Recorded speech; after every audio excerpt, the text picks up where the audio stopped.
Before we dive into this deeply moving account of a journalist and former President Donald Trump, take a moment to subscribe, so you never miss stories that truly matter and move hearts. Grace Wittmann's hands shook as she read the message. From the White House again. She had been approved for a one-on-one interview with President Trump. This wasn't just another interview. It would be aired live during primetime television. For someone like Grace, a journalist from a small town, it was a moment that could change her career forever.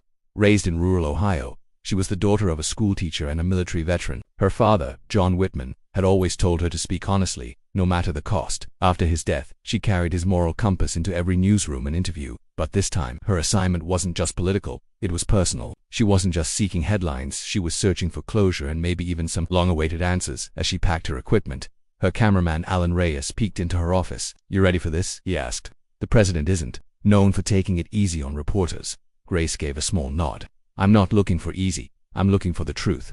For a conversation that needs to be had." Alan raised a brow. "Just don't push too hard. You know what happened last time a journalist crossed a line." But Grace had already made up her mind. Her eyes fell on a framed photo of her father in uniform, which always sat on her desk. "I won't disrespect his memory," she whispered, "but I also won't stay quiet." That evening, she boarded a flight to Washington, D.C., nerves racing and stomach in knots. She couldn't predict what would unfold, but she knew this wasn't just about ratings. This was about legacy. Upon arriving at the White House, anxiety clung to her like a heavy coat. The media crew was already preparing. The East Room Alan was busy checking the sound equipment. Grace adjusted her blazer and slipped her hand into her pocket, feeling the letter folded neatly inside. It was a letter no one else knew she had brought. A staff member approached her. "Ms. Wittmann, the president will be with you in 15 minutes. Grace nodded, mentally rehearsing her opening remarks. Although she knew it wasn't the beginning that worried her, it was how the interview would end. Her notepad included the usual topics: economy, school safety, veterans affairs, but written at the very bottom, in her own handwriting, was the name John Wittmann. Years ago, her father had written a heartfelt letter to Trump while recovering in a VA hospital. He never received a reply. Grace had read it. It wasn't political, it was deeply personal. It was a plea. She looked directly into the camera, then back at Alan. "You good?" he asked. She inhaled slowly. "I will be." When President Trump finally walked in, he greeted her with a firm handshake, acknowledged the crew, and took his seat. "Let's make this real," he said. Grace gave a faint smile. "That's the only way I know." The lights flashed on. Silence fell. The broadcast began. The first half of the interview went as expected. Policy questions, calculated answers, and a few tense moments. Grace asked about inflation and rural American struggles. Trump responded with recovery statistics and anecdotes about revitalizing small towns. "I'm not claiming it's perfect," he said, "but you have to admit, Ohio is bouncing back." Grace gave a restrained smile. "There's hope, yes, but not much progress." He asked, "Where's home?" "Erie, Ohio." He nodded. "I was there during my first campaign. Visited a steel plant." Grace leaned in. "That plant shut down last month." Trump shifted. "We're working on bringing it back." "Tariffs, my father worked there," Grace said softly, cutting in before he was deployed. That made him pause. "He served." "Yes, he passed away 3 years ago." Trump's tone softened. "I'm sorry to hear that. He sounds like he was a great man." Grace nodded. "He believed that true leadership isn't about popularity. It's about doing the hard, right thing." Something in the air shifted. This wasn't just another political interview. Grace had transitioned from journalist to daughter with a story. Trump, sensing the change, leaned in. Alan saw it first. Grace skipped a few scripted questions and pivoted to the issues plaguing veterans: homelessness, mental health, and endless VA backlogs. "You've made large promises to veterans," she said. "Do you believe you've followed through?" Trump leaned back in his chair. "We've done more than any administration. Ask the veterans, they'll tell you." Grace didn't break eye contact. "Would you hear just one more?" He raised an eyebrow. "I'm listening." She nodded to Alan. Then she reached into her pocket and slowly pulled out the letter. "This was written to you 7 years ago," she said. "By my father, John Wittmann." Trump blinked. "From a VA hospital bed." "Yes." He never received a reply. Alan subtly zoomed in. Trump's voice lowered. "Do you still have it? I'd like to read part of it, if that's okay." He didn't stop her. "Mr. Trump," she began, "I don't know if this will ever reach you, but I hope you'll hear it from a soldier who has seen both peace and war. We're not asking for perfection, we just want to be seen, really seen." The room fell silent. Trump's hands folded in front of him. He was listening now. Grace continued reading. "Most of us won't make headlines. Some sleep in shelters, others in silence. We don't want pity, we want purpose.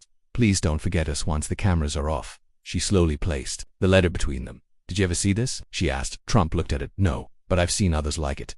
Too many. Then why does it still feel like we're invisible? She asked. Trump didn't respond right away. I've met men who lost limbs, jobs, families and still stand taller than anyone in Washington, yet they're sleeping in cars. My dad died with medals in a drawer and medical bills on the table. Trump clenched his jaw. I tried. We passed the VA Accountability Act. We created the Mission Act. But did you see them? She asked again. Not the data, the people. A long pause followed. Then Trump did something no one expected. I failed some of them. Alan's hands froze on the camera. Trump didn't elaborate, but for the first time he appeared vulnerable, exposed. Although the interview was being aired with a 5-minute delay, Alan had quietly live-streamed her reading the letter. The moment was already viral. By the final moments, Twitter was on fire. The hashtag Did You See Us had taken off. Veterans from every corner of the nation shared stories, photos, wounds both visible and hidden. Back in the East Room, Trump rubbed his forehead. You caught me off guard, he said quietly. That wasn't my goal, Grace replied. But I couldn't leave without asking. Alan flashed 5 fingers behind the camera. 5 minutes left. One last question, Grace said. Trump sat straighter. Go ahead. If my father was still alive today, what would you say to him? Trump blinked and stood up. Thank you, he said simply. He handed his mic to an aide and left the room without another word. No answer. Just silence. Grace sat frozen as the cameras shut off. Alan whispered, did that just happen? Grace looked at her father's letter. The interview was done, but the story was far from over. That night, their hotel room buzzed with news alerts. The clip of Trump walking out played on every network. Analysts dissected his silence. But the public responded differently. Veterans flooded the internet with a new hashtag. Hashtag what would you say? Along with tributes, grievances, and names of those forgotten. One video from a double amputee Marine stood out. I don't want revenge. I want to be recognized. Grace watched, overwhelmed. Her inbox overflowed. Some viewers praised her bravery. Others condemned her. But all agreed her final question had sparked something powerful. Alan knocked. You okay? She nodded. Just processing. He handed her his phone. Look, it was a statement from the White House. The president respects Ms. Wittmann's father and all who served. He is taking time to reflect on her final question. Grace read it aloud and whispered, that's not an answer. Maybe, Alan said, but maybe it's a start. The next morning, sitting near the Lincoln Memorial, Grace received a message from a retired colonel who had served with her father. Grace, I saw the interview. Your dad would have been proud. That letter, he wrote 2 copies. One he sent, the other he gave to me with a postscript. Attached was a photo. Her hands trembled as she read the faded note. If you ever read this, Mr. President, and can't say anything to me, say something to my daughter. Her name is Grace. Tears welled in her eyes. He knew, she whispered. Alan leaned over. What does it mean? Grace stared out the window. It means this moment was meant to happen, and I still don't have my answer. She tapped her phone. Subject, to the president. Request. One more conversation. 2 days later, as she was preparing to return home, her phone rang. Unknown number. She hesitated, then answered. Please hold for the president, said a calm male voice. Her heart raced. Then Grace came Trump's voice. I read the rest of your father's letter. She sat down. You left without answering, I know. I walked out because I didn't know what to say, but I think I do now. He paused. Your father didn't ask for applause. He asked for accountability, and so did you. After a moment he added, I want to meet again. No cameras. Just us. I owe you that. Grace whispered, okay. When tomorrow? And Grace, bring the letter. The following day, Grace returned to the White House, but this time there were no flashing lights, no camera crews, no press, just her. Alan waited outside in the car. 2 Secret Service agents escorted her through a quiet hallway and into a small, private room. President Trump stood by the window, holding the original copy of her father's letter. He looked different, not the public figure who stood on stages, but a man carrying weight that wasn't visible to the public eye. Thank you for coming, he said. Grace gave a nod, saying nothing. He gestured toward a chair. She sat across from him, the silence thick between them. I want to tell you what I would have told your father. Trump began. Grace looked up, her expression steady. It starts with this, he said. I don't know what it feels like to give everything and then be forgotten, but I've seen it now. Tears formed in Grace's eyes, but she didn't look away. I've spent so much time trying to fix systems, he continued. I lost sight of the people those systems were failing. Your father's letter brought me back to that. He reached for a folder on the table and slid a document toward her. What is this? She asked cautiously. A new initiative, Trump answered. It's in your father's name, a program for rural veterans, fully funded, fully staffed, and it starts in area. You signed this morning, he replied, because your father asked me to say something to you, and this is it. Grace stared at the paper. Her hand covered her mouth in disbelief. Emotion surged through her: grief, pride, gratitude. The next day she flew home to Ohio. Her arrival at the tiny airport was nothing like before. Dozens of veterans stood waiting, holding handmade signs. We see you, John, and thank you, Grace. She wasn't being welcomed as just a journalist anymore. She was being honored as a daughter, a voice, a messenger. Alan trailed her, filming everything. Her mother, Helen, stood near the baggage claim with open arms. He would have loved this, she whispered as she embraced Grace. On the way home, they passed the old steel plant, still shuttered and silent, but something in the air felt different now, like hope had returned. That evening, the mayor called. They would be breaking ground for the new John Wittmann Veterans Center in 3 weeks. He asked Grace to speak at the ceremony. She didn't hesitate. Yes, she replied. Not because she wanted the spotlight, but because she could still hear her father's voice echoing in her heart. Say something to my daughter. 3 weeks later, the town square was filled to capacity. Local news vans lined the perimeter. Veterans, families, volunteers, and children gathered for the event. Grace stepped to the podium, her father's letter clutched tightly in her hands. This letter, she began, wasn't meant to be shared with the world. It was written as a quiet plea to someone powerful. She paused and looked out across the crowd. But sometimes, a whisper becomes the voice of thousands. She gathered herself and continued.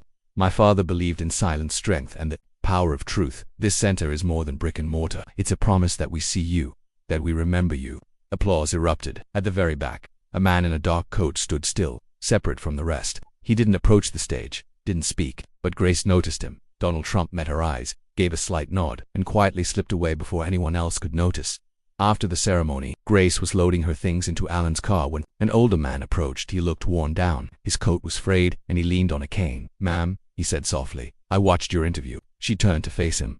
I've carried this letter in my pocket for years, could never find the courage to send it. He handed her a folded, sweat-stained piece of paper.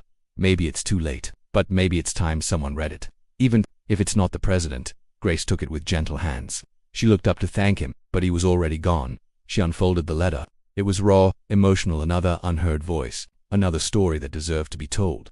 Within days, Grace's newsroom mailbox was overflowing. Letters, emails, photos, dozens became hundreds. Some were addressed to her, others were addressed to the president. Many started simply with, Dear America.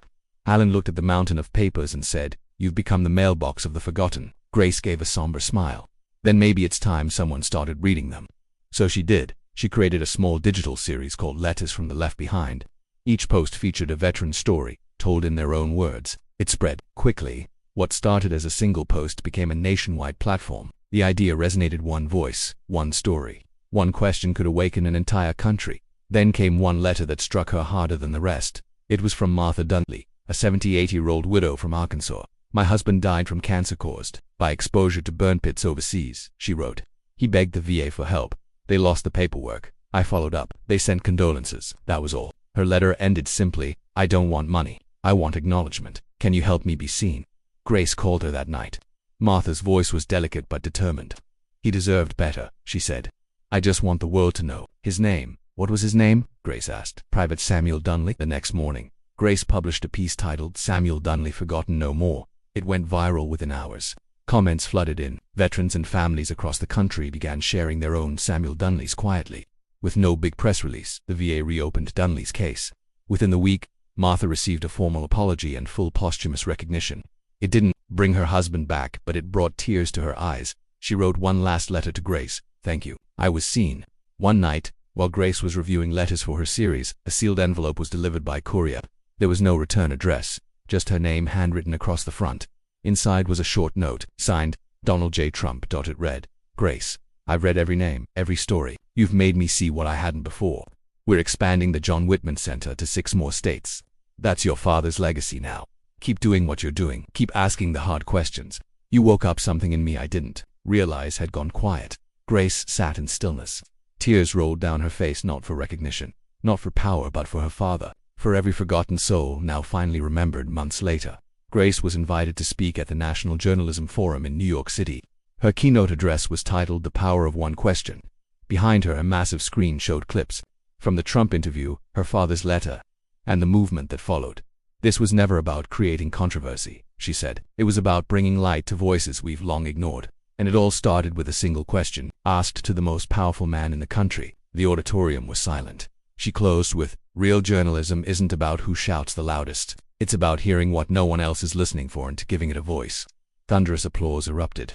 She didn't smile for the cameras. She smiled for her father. That night, she sat in her hotel room, lights of the city blinking outside. She took out the letter again, her father's now fragile from use. Then she picked up a pen and began writing one of her own. Dear Dad, I asked him the question you couldn't. He walked away at first, but he came back and listened. You're not invisible anymore. They see you, and I found my voice because you gave me yours. She folded it and placed it beside his photo in her wallet. I love you, she whispered. The city lights outside twinkled like applause meant just for them. 1 year later, Grace received another invitation to the White House, but this time, it wasn't for an interview. It was for a ribbon-cutting ceremony. The 7th John Wittmann Veterans Center, built in honor of overlooked and underserved rural heroes. Veterans from across the country gathered. Families held framed photographs of loved ones. Flags waved under a clear sky. The air buzzed, not with politics, but with pride. President Trump stepped to the podium. His expression was solemn, his voice steady. Sometimes, he began, it takes one voice to remind us what leadership is truly about. Grace Wittmann reminded me. Her father reminded all of us. He then turned and looked directly at her. Grace, would you like to say something? She walked forward slowly, no notes in hand. She didn't need any. Every word she carried lived deep within her heart. At first she said, I believed I was just my father's daughter. But today, I realize I stand as a daughter of every silent voice. I'm not the story, I'm just the microphone. The story was always yours. A wave of thunderous applause rolled through the crowd. Trump leaned in and quietly said, that was your answer. Grace nodded yes. She whispered.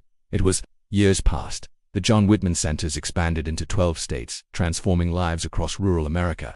Grace's online series, Letters from the Left Behind, was compiled into a book titled Do You See Us? It became required reading in journalism and public service programs across the country. Each Veterans Day, Grace returned to the original center in Area. She would walk its halls, greet the staff, and quietly read new letters sent by families and veterans, some old, some new, all deeply human. 1 year, while visiting, a young man approached her hesitantly. He was in his early 20s, nervous, holding a folded newspaper.